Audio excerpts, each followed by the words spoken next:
what the requirements to form Dwarf are. Yeah, I would agree with what Faceless says there. You don't want to do it. It releases all the holds, and it's generally very bad because there are no advantages to having them all independent. It just hugely reduces your strength. Harpies. They're probably dead. Yeah, I can't check.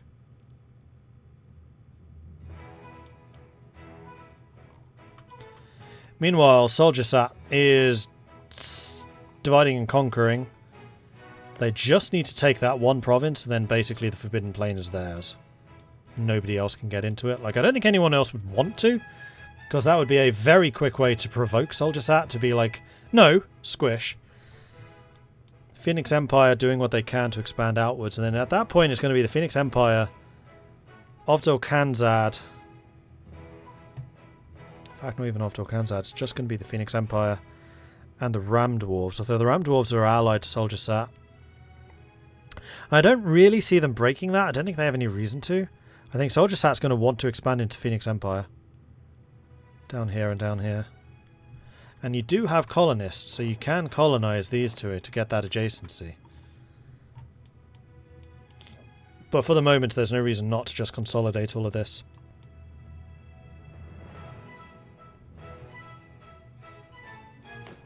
Oh, we do have a naval hegemon.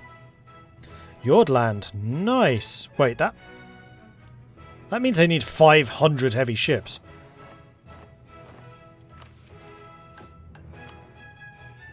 Oh no, 250. Which they have. Ebethil, how are you feeling about that one? With your 85. Building another 30 for some reason. Okay, so that's that going to give them. Always gets the following. Minus 0.1 monthly war exhaustion, foreign spy detection plus 25, global naval engagement plus 10. And then eventually it will give them a maximum of 200% more naval sailors, 200% blockade efficiency, and plus 20% Liberty Siren subjects. And at maximum power, artillery damage from back row plus 20%. Artillery damage? For the naval hegemon? Surely that should be like heavy ship combat ability.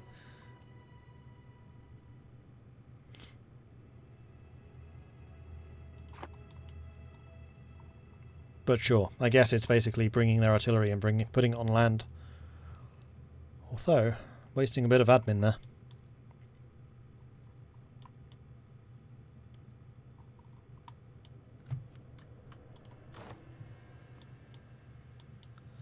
So at the moment we have got Arboran just declared war on Ashenade. So Arboran's still trying to expand a little. You guys are still fighting the same people. Kryanvar currently fighting against Rosand, Crothan and Wyvernheart.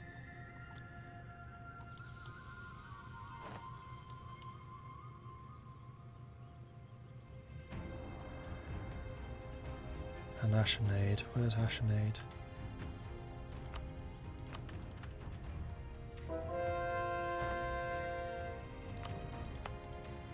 Kryanvar might not be able to see it.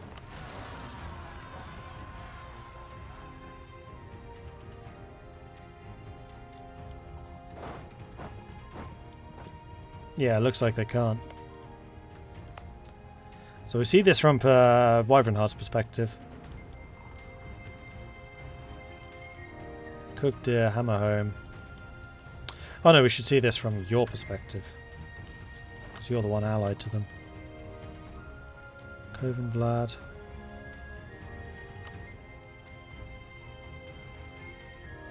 Oh, it's not Ashiand. Okay, never mind.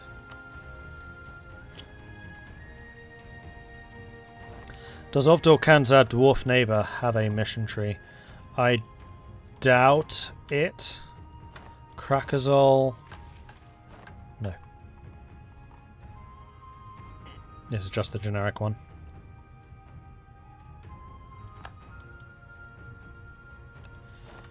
Oh, you know what? The command. That's another one that really needs more of a mission tree. I'm guessing they'll get more when their neighbours are fully fleshed out. So that's what? 4 nations now? So we've got Ovdol Tunga, the boat dwarves, the command, Shattered Crown, Dame's Head. 4 nations. Oh, and science dwarves. 5. The science dwarves don't need one. Be nice to have one, but they're not needed. Kind of the same with the bow dwarves. The ones that really need it is Command, Shattered Crown, and Dame's Head.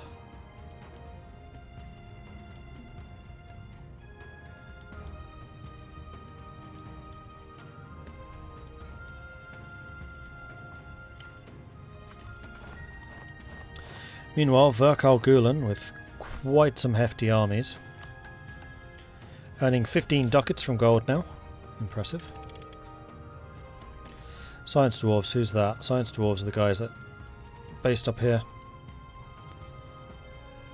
Their whole thing is the fact that they're an exit hold, so they can actually colonize up here and they'll be like, oh my gosh, there's a sky, not just a ceiling. And they're kind of obsessed with looking up. I can actually kind of imagine them having a dwarven air force. Like if any nation would have an air force, I could imagine it being them. But they're like obsessed with astronomy, stuff like that. Looking at the stars.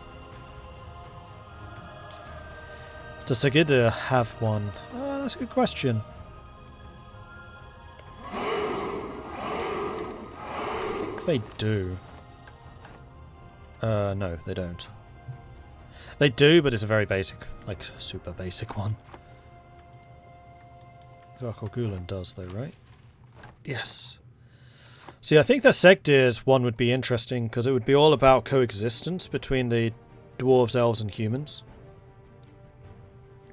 So they're like the tolerant dwarves. It's the most cosmopolitan nation, probably in the game, in fact.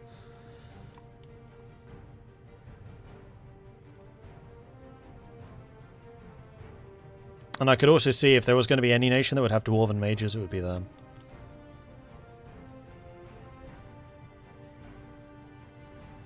Ambencost, I don't think so much Cosmopolitan is just well developed. Cosmopolitan, not metropolitan. Ambencost is definitely the most metropolitan in just having a freaking huge city. Cosmopolitan as in many cultures living together in harmony, that would be Segdir.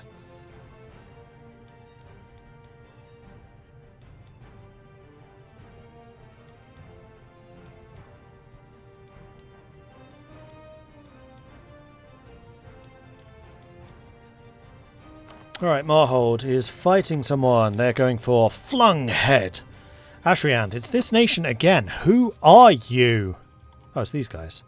Right, the ones next to Karuvia, who may or may not also be vampires.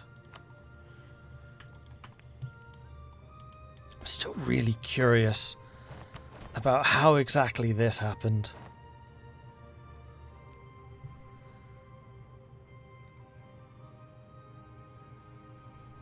Because that's fascinating to me.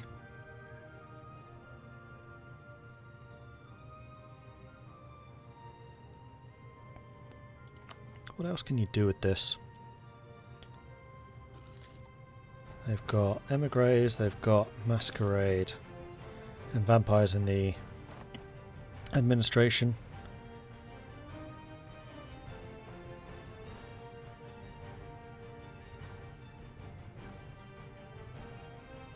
And these are just ways of gaining more loyalty, I guess.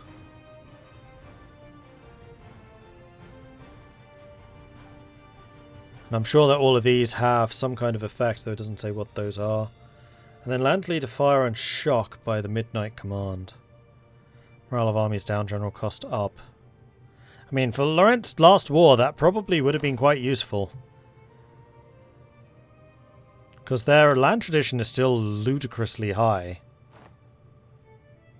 And they could just do with better commanders. So, you've gone quality. What?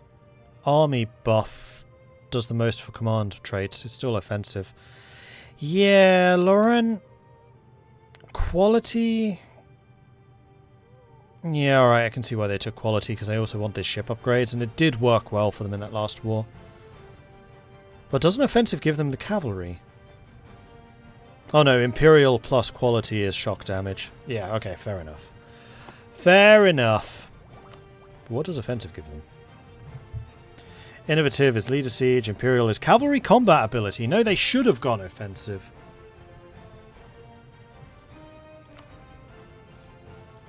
Because their cavalry is already second best in the world after Danica. And in fact, it would have been a 75. 403. What?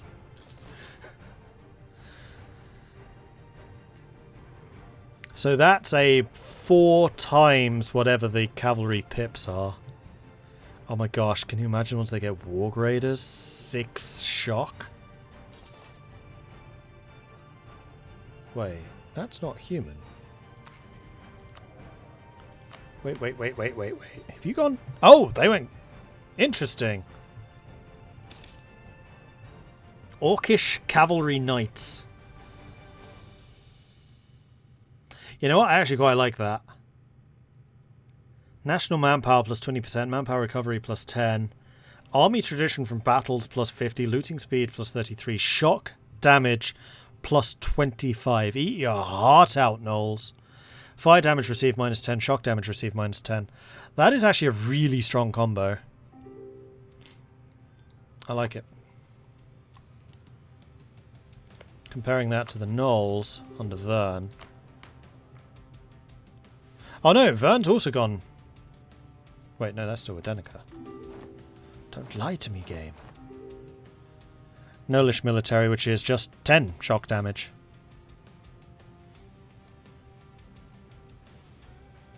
But they take less damage too.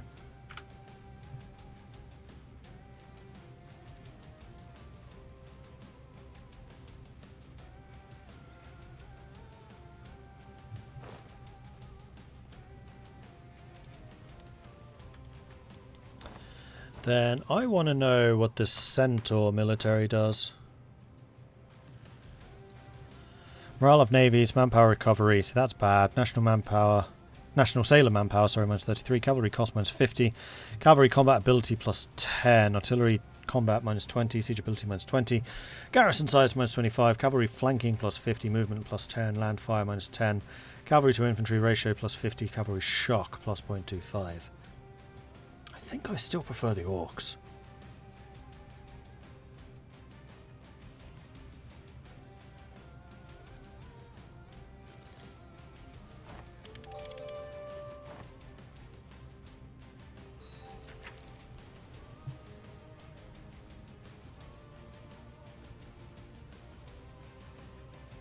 And then train horsemanship is another 15. So it's really plus 25% cavalry combat. Because you've got to factor that in too. And then also the cavalry shock, yeah, plus 25%. It's just straight up 25% damage buff. As opposed to a multiplier for the pips.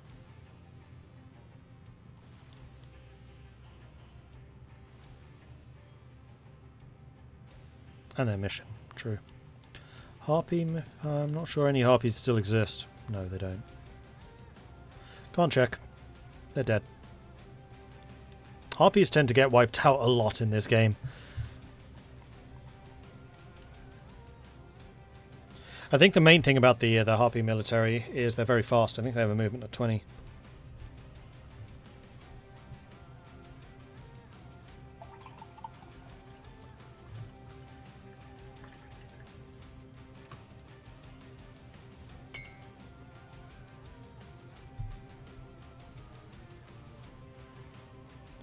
Orcish knights. I'm just trying to imagine how orcish knights would work. I mean, I guess you'd have characters like Thrall, who have a bit more of a moral backbone, a bit more chivalrous. So it's like old school Warcraft Draenei orcs, as opposed to the demonic blood orcs, which are usually what's kind of portrayed in fantasy, and definitely not Tolkien orcs. Oh, player war. Adenica and Ebethil. This is another fake war, isn't it? Yep. Definitely another fake war. I thought fake wars were banned in this, but they seem to be happening a lot today.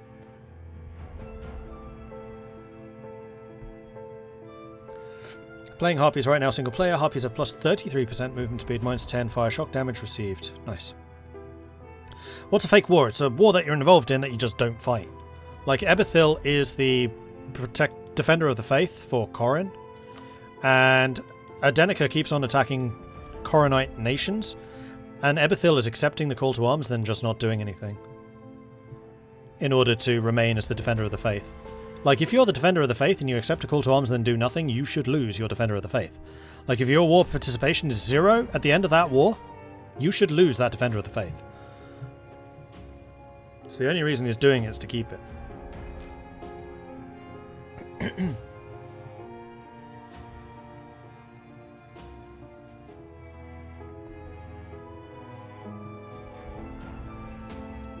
Have I tried to run as the Black Orc, Surakel worshipping human liberating guy? Sounds fun, but I find myself losing interest before I get to form them. No. I'm still neck deep in my Gnomish game, which I think is nowhere near finished yet, considering the vehemence that my neighbours marshal in order to counter my actions. Like 3 coalition wars at the same time. I only just managed to win them after I take like 3 provinces.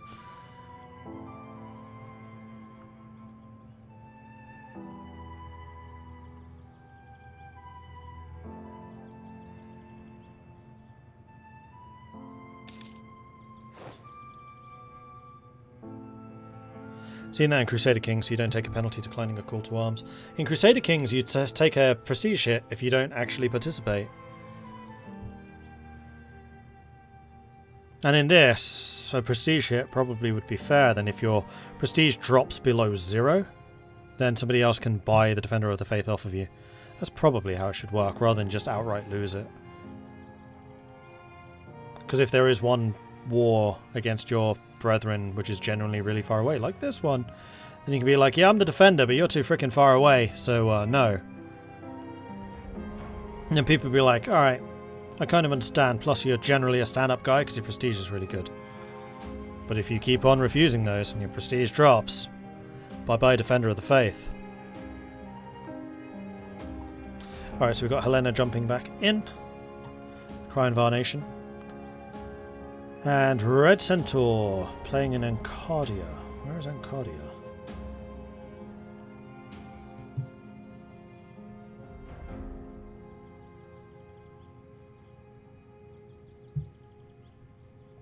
I mean, those mechanisms exist in the game because condottieri, if you have a low participation with condottieri, you get fired. So they just need to use that same mechanic. Oh, you're Adenika's vassal. Okay. Red Centaur really likes just jumping around and playing as people's vassals. There's like a different one every time as well. Or Colonial Nations. Right, Chaos. We have not really looked... I just realised that is in fact just Chaos. Interesting. They haven't been... Sorry, they have been doing quite a lot. They are still expanding pretty aggressively down here, and nobody is really stopping them. Also, Lorenkar is really big. Like, I'm a little surprised nobody's jumped into these guys.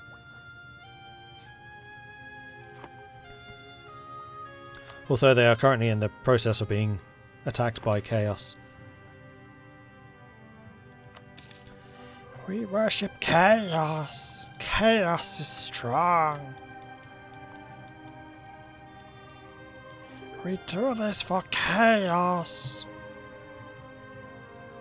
Crusader State of Adenica wants to thank their cousins of Lorent for their valorous and generous help in the survival of our state.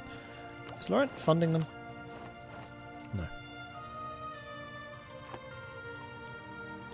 New Dawn of War when? Yeah, it would be nice if they actually came out with the Dawn of War 3, wouldn't it?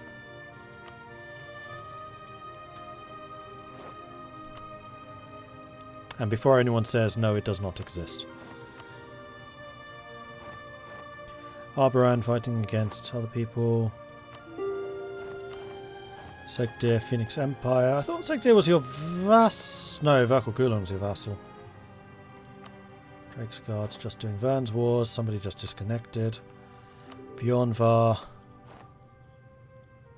is fighting against Ashenand. Directly this time. Cryinvar fighting against Rosand. Chaos, we know, is already fighting against Rezenkand. Vern's fighting in the overseas stuff. Oscar is fighting against Flunghaired, Crothen and Dame's Crown. Professional Street Margaret is fighting against the Gnomish hierarchy, taking down the former ally. Anbennar Cost fighting against Ashenand. No, fighting against Wesdam, trying to expand their territories over here, which is definitely going to put them into conflict with Lorent.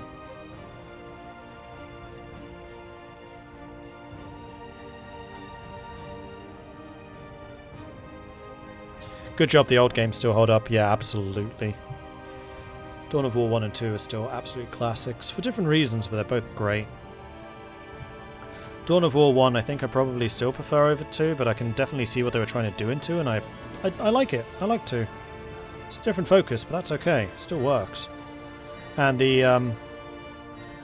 Last Standalone was a really interesting game mode. I played that probably more than Dawn of War 2. Like, the single-player campaign for Dawn of War 2 was excellent. I really liked it. Completed the whole thing at least once. And then Last Standalone as a multiplayer mode. Mwah, beautiful.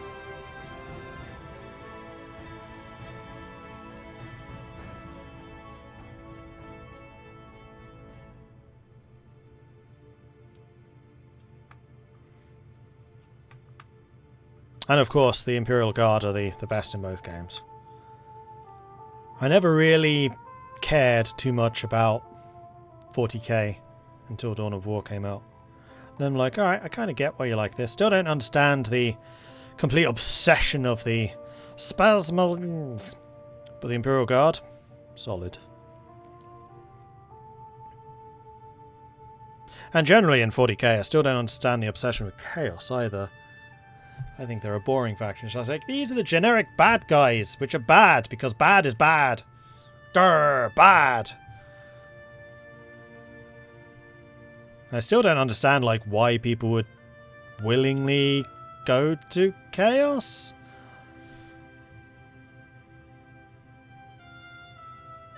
For the greater good, the greater good.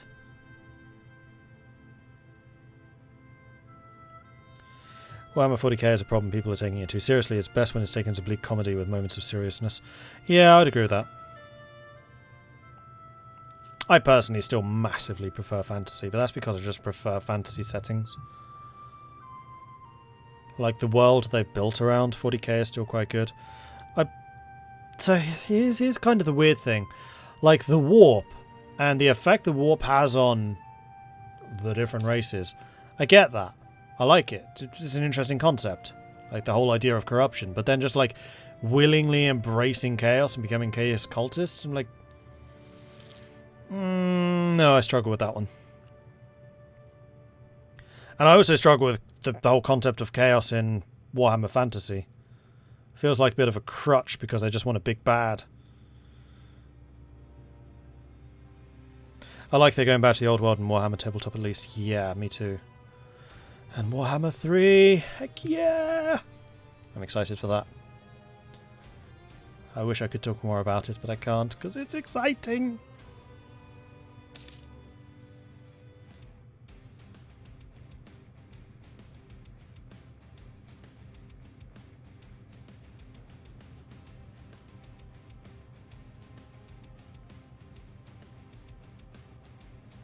Chaos corrupts slowly. Usually people don't even realise they're worshipping chaos until it's too late to back out. See, some of that I understand, but a lot of the chaos corruption doesn't seem to be slow. It seems to be overnight. Again, there are... damn it, there are things I can't talk about. Where I'm like, okay, I kind of get chaos in that context.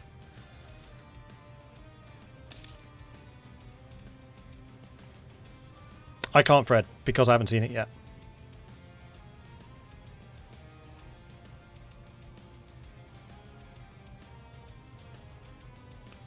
Chaos is attractive due to the availability for advancement and to gain power.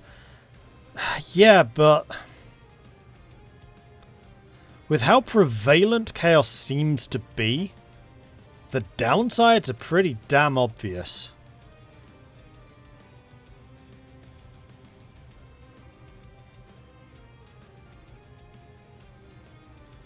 think the idea is they lure you in with promises. One pleasure is a happy hedonism cult. When a deathly ill daughter, Papa Nurgle's got you covered. Does he, though?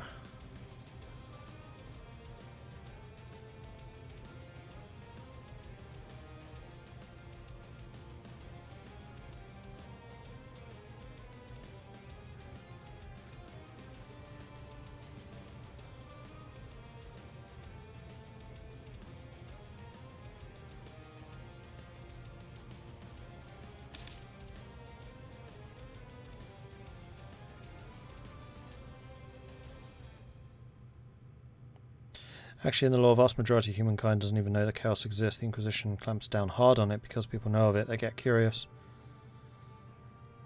Yeah, but it's... In 40k, I can kind of understand it a bit more than I can in fantasy. So the slow, insidious part of it in fantasy I can get. But there is nothing slow and insidious about, Demons of Khorne. Nothing. So like Slanesh and Zinch? Yeah, okay. I'll take that. That's the focus of chaos for me. But Khorne? Fountains of blood, burning thrones made of skulls?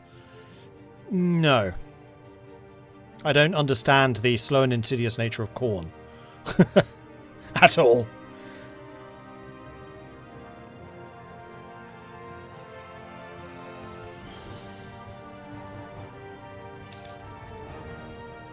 I agree, says the Inquisitor. I'm sure you do.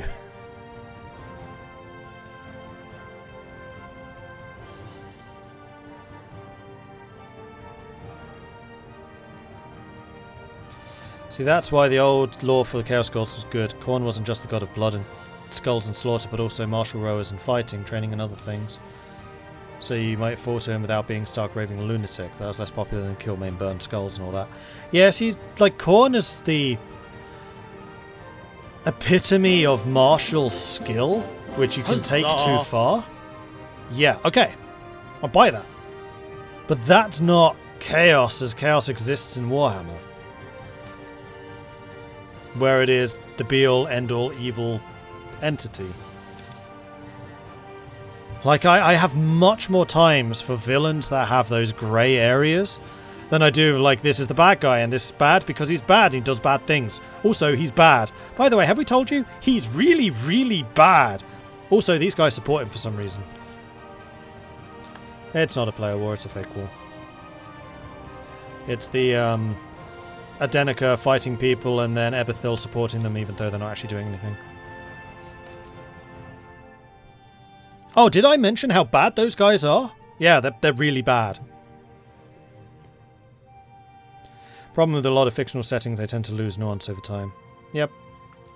Are you sure he's bad or he's just misunderstood? No, I'm pretty sure he's bad. And unrelentingly so.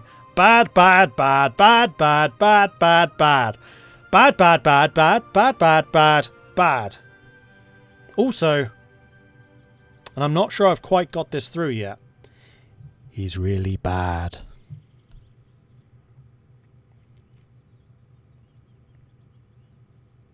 That's why I like the Daedric Princes and Elder Scrolls. Some of them are just plain evil, but most of them are ambiguous.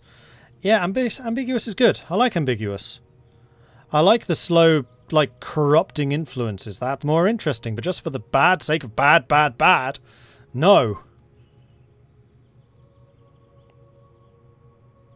It's why I usually quite like vampires as like an evil entity. Because morally, yeah, there's a lot of badness there, but I can kind of understand why people would be drawn to vampirism. The immortality is... it's tempting. And the downside, just drinking blood every now and then, doesn't necessarily mean you have to kill them, just, you know, in order to satiate that. Yeah, I can kind of see that. But the vampires are just like, we're going on a mass murder spree because vampires are bad. No, I don't understand that perspective for vampires.